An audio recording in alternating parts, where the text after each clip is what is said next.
시청자 여러분 안녕하십니까? 뉴스데일리 베스트 시작합니다. 노태학 중앙선거관리위원장이 어제 선관위 고위직 간부들의 자녀 특혜 채용 의혹과 관련해 진심으로 송구하다며 특별감사 대상이었던 간부 4명에 대해서 수사를 의뢰하겠다고 밝혔습니다. 채용 의혹과 관련해 전수조사를 실시하고 사무총장직을 외부에 개방하는 등 인사제도를 개선하겠다고도 발표했는데요. 새처럼 직접 개혁 방안을 발표한 노 위원장은 여권에서 요구하는 사퇴 요구에는 선을 그었습니다. 아직은 사퇴 계획은 없다는 것인데 과연 이걸 국민들이 용인해 줄까요? 중앙선거관리위원회의 고위직 자녀 특혜 채용 의혹과 관련한 여론조사가 오늘 발표됐습니다. 국민 10명 중 7명이 노태학 선관위원장의 사퇴가 필요하다고 생각하는 것으로 나타났습니다. 먼저 이 여론조사 결과부터 보시겠는데요. 데일리안이 여론조사 전문기관 여론조사 공정에 의뢰해 지난 5월 29일부터 30일 전국 성인 1,004명을 대상으로 선관위 자녀 특혜 채용 의혹 위원장의 사퇴 여부를 물은 결과 응답자의 68.1%가 책임지고 사퇴해야 한다고 답변했습니다. 반면 부하 직원의 일에 사퇴까지 할 필요는 없다라는 응답은 20.1%, 잘 모르겠다는 응답은 11.8%에 그쳤습니다. 특히 사퇴해야 한다는 응답은 모든 지역에서 60%를 상회했고 연령별로 보더라도 사퇴해야 한다는 응답이 월등히 높았습니다. 이 말인즉슨 우리 국민들에게 있어서 취업과 입시 비리의 문제는 연령, 지역, 남녀, 정당을 초월해 민감한 문제로 자리 잡았음을 지난 조국 사태 이후 다시 한번 확인시켜주는 것이라 볼 수 있겠는데요.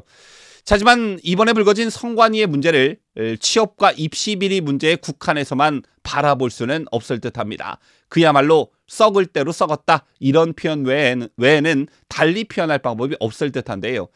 선거관리위원회가 강력범죄가 적발된 소속 직원들에 대해 잇따라 솜방망이 징계를 내린 것으로 확인이 됐습니다. 선관위에서 최근 8년간 최고 수위 징계인 파면은 단 한 차례도 내려지지 않았다고 하는데요. 이를 두고 여권에서는 선관위의 과거 솜방망이 징계에 대한 감사도 필요하다는 입장입니다. 지금 보시는 표가 선관위 공무원의 주요 강력범죄에 대한 인사처분 현황입니다. 선관위 직원이 저지른 강력범죄 중에서 절도가 7건으로 가장 많았고 이어 성비위 4건, 폭행 2건 순이었습니다. 구체적으로 2017년 10월 서울 선관위 소속 6급 직원 A씨는 몰래카메라로 불법 촬영한 혐의로 기소유예 처분을 받았었는데요. 선관위는 해당 직원에 대해 감봉 2개월의 가벼운 징계 조치를 내렸습니다. 이듬해인 2018년 6월 경북 선관위 소속 4급 직원 B씨는 공중밀집 장소에서 추행을 저지른 범죄가 인정됐지만 역시 선관위는 경고 처분에 그쳤습니다. 또한 선관위는 2019년 2월 공연 음란 혐의로 수사를 받았던 경북 선관위 소속 7급 직원 C씨도 감봉 2개월로 경징계했고 같은 해 12월 강원 선관위 소속 5급 직원 D씨는 성매매에 연루된 혐의로 수사기관에 넘겨졌지만 역시 견책 처분을 받았습니다. 참고로 견책은 잘못을 저지른 공무원을 꾸짖어 뉘우치게 하는 경징계입니다. 자, 그렇다면 다른 공무원들은 어떤 처분을 받았을까요? 비슷한 기간인 2017년부터 2021년까지 국가 공무원의 성폭력, 성희롱, 성매매 등 성비위 관련한 징계 건수는 1,106건으로 집계됐습니다. 이 가운데 파면 해임 처분이 내려진 경우는 전체 성비위에서 36.5%, 404건에 달했습니다. 이 밖에 정직은 301건, 강등은 78건으로 각각 나타났는데요. 자, 물론 개별 범죄의 정도에 따라 차이가 있겠지만 전반적으로 선관위 직원들이 다른 공무원들보다 관대한 징계를 받은 것으로 보여집니다.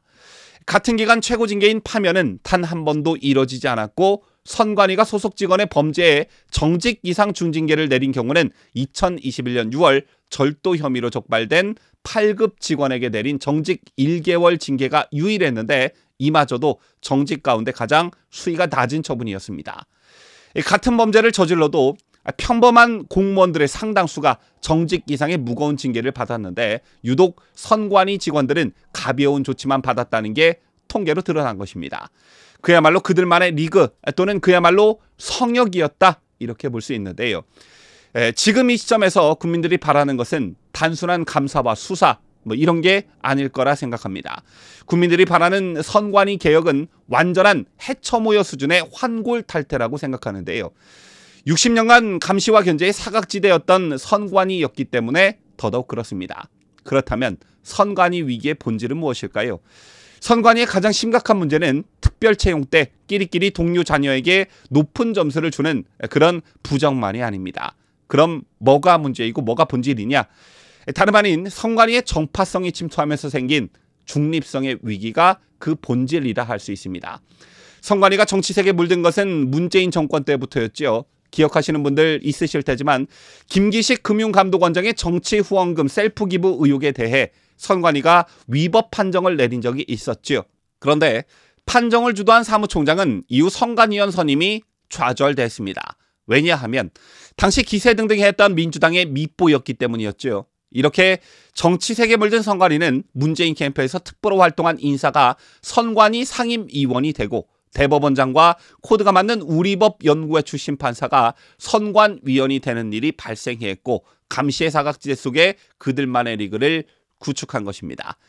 이렇게 기세등등해진 선관위는 북한의 전산망 해킹 시도가 드러나 국가정보원이 보안 점검을 권했으나 한사코 거부하다가 비판 여론이 거세지자 뒤늦게 수용하기도 했죠.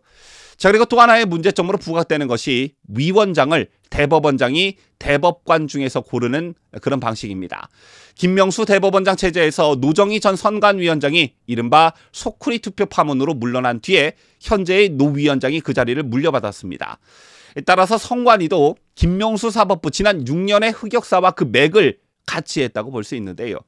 한 가지 다행스러운 것은 대법관 후보 추천위가 다음 달인 7월 퇴임하는 조재현, 박정화 대법관의 후임 후보 8명을 선정했다는 점입니다. 김명수 대법원장은 이들 중 2명을 선정해 윤석열 대통령에게 임명 제청하게 되는데요. 자, 이 인사가 끝나면 김명수 대법원장도 오는 9월 퇴임하고 내년도 6명의 대법관이 교체 예정에 있습니다. 결론적으로 윤 대통령 임기 안에 대법원장을 포함한 대법관 14명 중 13명이 바뀌게 되는데 이 때문에 대법원 교체라는 말이 나오고 있는 것입니다. 지난 6년간 김명수 사법부 여러분들 어땠습니까? 여러분 김명수 대법원장은 자신이 회장을 지낸 진보 성향 판사 모임인 우리법 인권법 출신 판사들을 요직에 앉혔고 특히나 권력비리 재판에서 정권 측에 불리하게 판결한 판사들은 한직으로 보냈습니다. 이 과정에서 대법원도 대법관 14명 중 7명을 우리법, 인권법, 민변 출신으로 채웠는데 특정 성향 출신이 사법부를 이처럼 장악한 것은 전례가 없는 일이었습니다. 그 속에서 벌어진 납득할 수 없는 일들은 일일이 열거하기도 어려울 정도이지요. 지금의 이재명을 만든 것도 어찌 보면 김명수 대법원이 있었기에 가능한 일이었습니다. TV 토론회에서 한 거짓말은 허위사실 공표가 아니다라는 황당한 판결을 내려 이재명이 대선에 출마할 수 있는 길을 열어줬기 때문이었죠. 어쨌든 법원도 그렇고 선관위도 그렇고 이 두 기관은 특히나 공정과 중립이 생명입니다. 그런데 이 두 기관이 문재인 정권에서 철저히 정치색에 물들어 있었고 그에 따른 배단이 수면 위로 드러났습니다. 어쩌면 비정상화의 정상화 작업 중 가장 시급한 곳이 바로 법원과 선관위가 아닐까요? 지금까지 저는 자유대한민국을 수호하는 뉴스데일리 베스트 민앵커였습니다.